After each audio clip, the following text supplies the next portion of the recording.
Personal आणि professional लाईफला मी लांबच ठेवतो. त्यामुळे बाय चॉईस मी त्यांना सांगितलेलं की माझ्या पर्सनल लाईफबद्दल तुम्हाला काही सांगू शकणार नाही. पण इव्हेंच्युअली जेव्हा लेटर आणि त्या सगळ्या गोष्टी आल्या, तेव्हा त्या गोष्टीचा उलगडा झालाच, की घरून पत्र आलं म्हणजे मग कोणी पाठवलं ते त्याच्यावर लिहिलं होतं, तेव्हा सगळ्यांना कळलं. पण मी युजुअलीच नाही सांगत, कारण त्या गोष्टीचा तिथे रेलिव्हन्स नाहीये काही. कारण बिग बॉस एक वेगळा गेम आहे.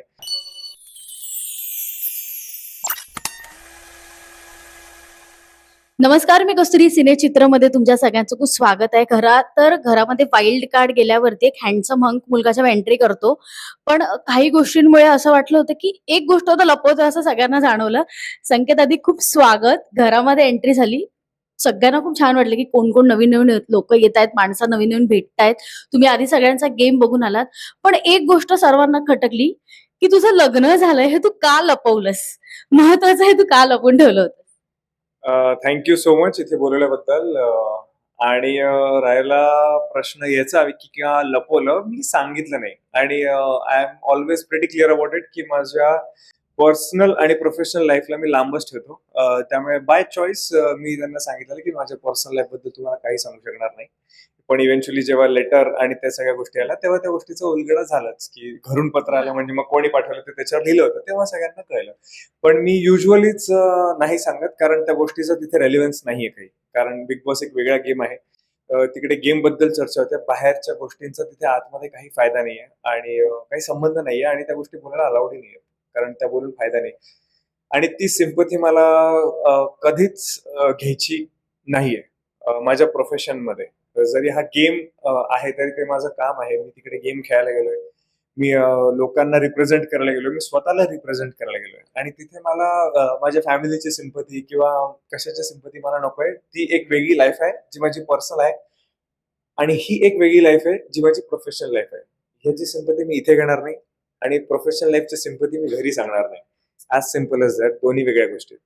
नक्कीच. खरं तर वाईल्ड कार्ड गेल्यानंतर कुठेतरी असं जाणवलं, तो गेम खेळता, तो गेम बघता, यार मी जर सुरुवातीपासून जर या घरात असतो, तर कदाचित गेम पलटला असता का? होऊ शकतं, असे खूप लोक मला बोलले की तू सुरुवातीपासून का नव्हता. बट देन अगेन, कमिटमेंट्स असतात, काही प्रायर कमिटमेंट्स जे आपल्याला पूर्ण कराव्या लागतात, ज्या नाही करू शकत आपण. आणि जितकी स्पेस माझ्याकडे अवेलेबल होती, जितकी कमिटमेंट मी इथे देऊ शकत होतो, जिथपासून तिथपासून मी एंटर केलेलं गेम खेळायला टुवर्ड्स फिनाले. आणि आय एम ग्लॅड की जरी मला वाईल्ड कार्ड जावं लागलं, तरी एक असा एक्सपिरियन्स मी घेतला, जो लोक आजपर्यंत कदाचित फक्त बाहेरून बघतात किंवा खूप स्ट्रगल करतात तिथे जायला. एक अशा फॉर्मॅटमध्ये, जो एक वर्ल्ड क्लास हिट फॉर्मॅट आहे. तो आय एम ग्लॅड की जरी वाईल्ड कार्ड गेलो, तरी मी माझी एक स्वतःची छाप सोडण्यात यशस्वी झालो. याचा मला खरंच आनंद आहे. खरं तर संकेत पाठकची ओळख, मालिका असू दे किंवा चित्रपट, आता एक वेगळी ओळख झालेली आहे. बिग बॉस फेम संकेत पाठक. खरं तर बिग बॉस मध्ये जाण्याचं स्वप्न प्रत्येकाचं असतं. सो संकेत, कुठेतरी असं कधी वाटलेलं तुला की यार मी कधी बिग बॉस मध्ये जाईल किंवा अशा पद्धतीचा गेम खेळेल, लोकांशी कनेक्टेड होईल? आणि मुळात म्हणजे तू त्यांचा आधी गेम बघून गेला होतास, सो कुठेतरी कमी वाटलं की यार हे मी असं खेळलं असतं तर आज मी बाहेर नसतो? नाही, सगळ्यात आधी तर जेव्हापासून बिग बॉस मराठी सुरू झालंय, तेव्हापासून मी पण म्हणजे जशा माझ्या मालिका आणि चित्रपट चालूच होते. त्यामुळे ती गोष्ट कधी एवढी डोक्यात आली नाही, की आपणही जावं, किंवा त्या दृष्टीने कधी विचार केला नव्हता खरं तर. पण जेव्हा मग आता संधी मिळाली, तेव्हा मी त्याच्यावर विचार केला आणि म्हटलं जर करू शकत असू तर नक्की हा एक एक्सपिरियन्स करण्यासारखी एक गोष्ट आहे. आणि असं नाही म्हणू शकत की मी गेम बघून गेलो तर त्याचा फायदा झाला, नाही झाला. वेगळा पेपर असतो दरवेळेस. दररोज एक वेगळा पेपर येतो. त्यामुळे कोण आहे घरामध्ये हे मला थोडंफार प्रमाणात माहित होतं. तेव्हाही थोडीफार कामं माझी चालू होती, चित्रपट येत होता. त्याच्यामुळे मी पूर्ण फॉलो केलं असं नाही म्हणता येणार. पण हो, मी बघत होतो मध्ये-मध्ये, जसं मला वेळ मिळेल तसं. मी मधले-मधले एपिसोड्स काही बघितले होते. सगळे ॲक्चुअली नाही म्हणजे खोटं नाही बोलणार, नाही बघितले मी सगळे. पण जेवढं मला बघितलेल्या एपिसोड्स वरून माझ्या लक्षात आलं की हा गेम कदाचित असा चालतो, तसा चालतो. तर ती एक थोडंसं बॅक ऑफ द माइंड माझ्या होतं, की असा गेम चालतो आणि आपण आज जाऊन कदाचित करू शकू. तर तेवढं मी फक्त बघून गेलेलो. बाकी तिकडे जाऊन जे झालं, ते तिकडे जाऊनच होतं. ते ऑन फ्लोअर, ऑन फील्ड ज्या गोष्टी होतात त्याच घडलेल्या आहेत तिथे. नक्कीच. आणि खरं तर टोळी काटा असं आधीपासूनच चाललं होतं, म्हणजे तुमची एंट्री झाल्यापासून. सो तुझं असं काही होतं की मला ह्या टीम मध्ये जायचंय, मला टोळी बरोबर किंवा काटा बरोबर खेळायचंय, आणि जरी चूज केले असतील टीम, तरी तू काय म्हणून त्या टीम मध्ये गेला होतास? आय गेस ही गोष्ट खूप म्युच्युअली होते आणि प्रत्येक वेळेस ती म्युच्युअलीच झाली. मला एक्झॅक्टली नाही आठवणार की ह्या ज्या दोन टोळ्या फॉर्म झाल्या, म्हणजे एक टोळी ग्रुप आणि एक काटा ग्रुप. मला नाही आठवणार, मी नसेल बघितलं कदाचित की केव्हा एक्झॅक्टली त्या फॉर्म झाल्या. पण एखादा ग्रुप तेव्हाच फॉर्म होतो जेव्हा लाईक माइंडेड लोक एकत्र येतात, जेव्हा त्यांची वेव्हलेंथ जुळते. त्यामुळे मी काही असं ठरवलं नव्हतं की मला ह्या टोळीत जायचं किंवा ह्या ग्रुप कॅटामध्ये जायचं. असं तिकडे गेल्यावर इव्हेंच्युअली कोण आपल्या सपोर्टमध्ये आहे ते दिसून आलं आणि कोण आपल्यावर विश्वास ठेवू शकतं फक्त एवढ्या ह्याच्यावर मग त्या नोटवर त्या गोष्टी सुरू झाल्या आणि इव्हेंच्युअली ग्रॅज्युअली म्युच्युअली त्या गोष्टी होत गेल्या. त्यामुळे असं ठरवून तर नव्हतं गेलो, पण जिथून सपोर्ट मिळाला, ज्यांना वाटलं की नाही काहीतरी करू शकतो, आपण एकत्र खेळू शकतो, असे जे लोक माझ्याशी बोलले त्यांच्याबरोबर मी खेळत होतो. खरं तर फॅमिली वीक हा खूप स्पेशल वीक असतो, कारण का आपले घरातले आपल्याला भेटायला येतात. सुपर्णा जेव्हा आली तेव्हा दोघेही खूप भावुक झाला होतात. काय तो मोमेंट होता, काय क्षण होता, की खूप दिवसांनी पुन्हा एकदा सुपर्णाला भेटतोय, तिच्याशी बोलतोय, काय तेव्हा फिलिंग्स? नाही, खूप दिवसांनी डेफिनेटली भेटत होतो. 22-23 दिवसांनी भेटत होतो. पण त्याही पेक्षा जास्त ना, आम्ही आयुष्यात पहिल्यांदा वेगळे राहिलो होतो. तर आय गेस ती गोष्ट मी एक्सप्लेन नाही करू शकणार प्रत्येकाला, की तो काय फील असतो किंवा काय झालेलं.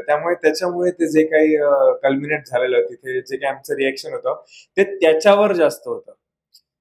ही गोष्ट प्रत्येकाला कदाचित नाही एक्सप्लेन करू शकणार, की काय होतं जेव्हा आपण 10 वर्ष एकत्र असतो आणि अचानक एक दिवस फोन बंद होतो आणि 5 दिवस, 10 दिवस, 12 दिवस, 15 दिवस लांब राहतो.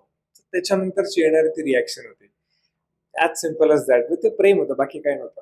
नक्कीच. आणि ज्या दिवशी सरांनी सांगितलं की 2 इविक्शन होणार आहे, काटा ग्रुपमधलं, एक टोळी ग्रुपमधलं.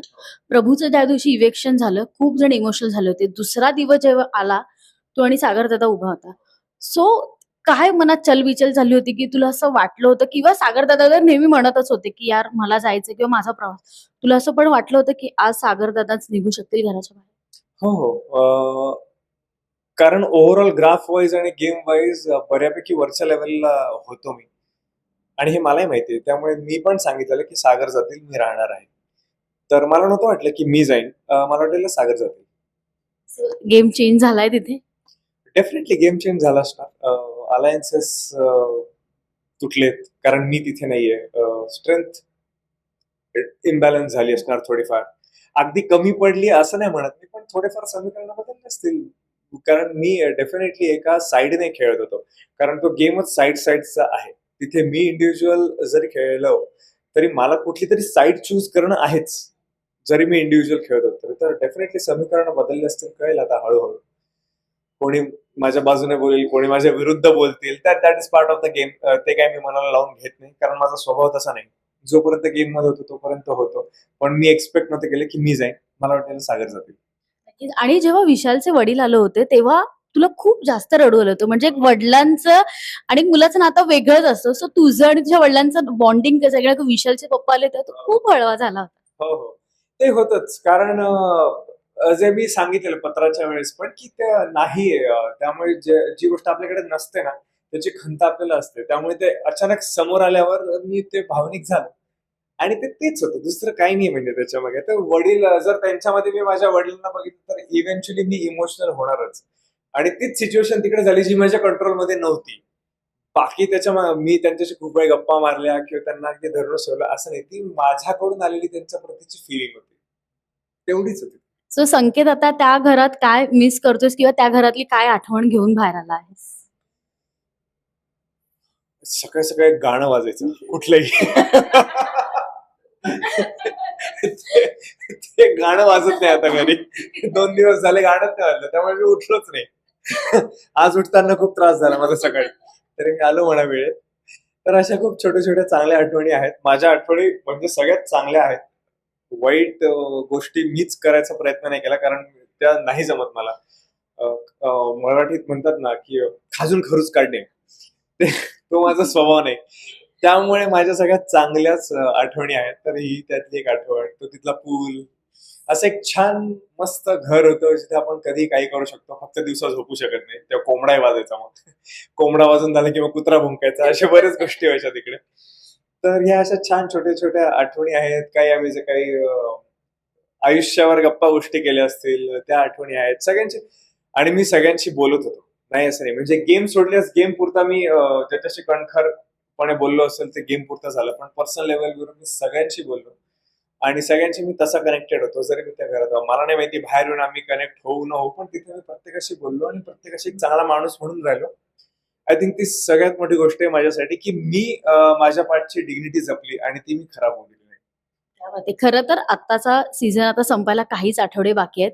पण संधी मिळाली तर नेक्स्ट सीझन जेव्हा येईल बिग बॉसचा तेव्हा पुन्हा जायला आवडेल का? नेक्स्ट सीझनचा आपण नेक्स्ट सीझनवर सोडू. पहिले आपण हा फिनाले बघू आणि मग ठरवू पुढच्या सीझनला काय होणार ते. आत्ता ती चर्चा नको. आणि संकेतचा सपोर्ट कोणाला असणार आहे? आता बाहेर आलं होतं कारण का टॉप 3 हे तर सगळे सांगतात. पण संकेतचा बाहेर असून आता सपोर्ट कोणाला आहे? गेम पॉइंट ऑफ व्ह्यूने तन्वी स्ट्रॉंग प्लेअर आहे, तिला मी सपोर्ट करू शकतो. गेम पॉइंट ऑफ व्ह्यूने जे लोक करतात, म्हणजे ते हे बघा काही असो करतात.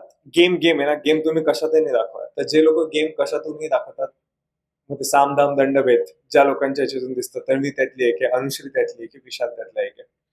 आणि जे उरलेले लोक आहेत ते एक स्पेसिफिक पॅटर्न पकडून खेळतात. तर ते आहेत. मग ते त्यांच्यातलं ठरवणं जरा कठीण आहे आता ह्या स्टेजला. हे जे 2-3 लोक आहेत त्यांच्यामध्ये होऊ शकतं काहीतरी. आणि प्रेक्षकांनी तुला एवढं प्रेम दिलं, खूप छान खेळलास तू. तुझ्या प्रेक्षकांना काय सांगाल? प्रेक्षकांना मी सांगेल की खूप खूप आभार तुमचे. जितका वेळ मी आतमध्ये होतो तितका वेळ तुम्ही खरंच खूप भरभरून प्रेम दिलं. तुम्हाला कुठल्या काही गोष्टींचं वाईट वाटलं असेल तर त्यासाठी एवढंच सांगेन की कुठलीही गोष्ट मुद्दामून करत नाही एक कलाकार. मी इथे कलाकार म्हणून तुमच्याशी बोलतो आणि होतात चुका होतात. कारण आपण नवीन नवीन गोष्टी ट्राय करायचा प्रयत्न करत असतो. त्या करण्याच्या नादात कळत नकळतपणे चुका होतात. कोणी मुद्दाम चूक करत नाही.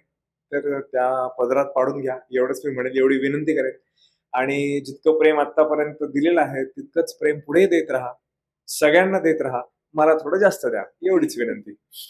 नक्कीच, नक्कीच. थँक यू सो मच आणि पुढील वाटचालीसाठी खूप साऱ्या शुभेच्छा संकेत.